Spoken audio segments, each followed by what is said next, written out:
મારા દીકરાની અંદર હાવજનું કાળજું. મારા દીકરાઓ કેવું કર્યું ખબર છે? અમદાવાદની અંદર સૌથી મોટું સ્ટેડિયમ હતું ક્રિકેટનું. આ તમને પાટીદારોને કઈ ખબર જ નથી શું? હા,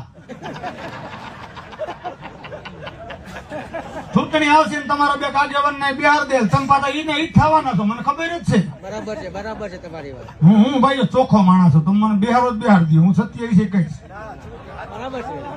દૂધ જેવો મારો આવી મજા આવે છે વાત બરાબર. સ્ટેડિયમમાં પોતે જીવે. જો ગુજરી જાય આપણા કોઈ નેતા ગુજરે ને તો એનું નામ આપણે લખીએ. તો સાહેબ જીવતા હતા નરેન્દ્ર મોદી સ્ટેડિયમ કરી નાખ્યું. તમને પાટીદાર ત્યારે યાદ ન આવ્યા? ત્યારે વલ્લભભાઈ પટેલની એ ત્યાગી બલિદાન ખુમારી નરેન્દ્રભાઈ મોદી તમને યાદ ન આવી? એને આવી હતી પણ ખબર હતી પટેલને હું જેમ નચાવું એમ નાચવાના છે.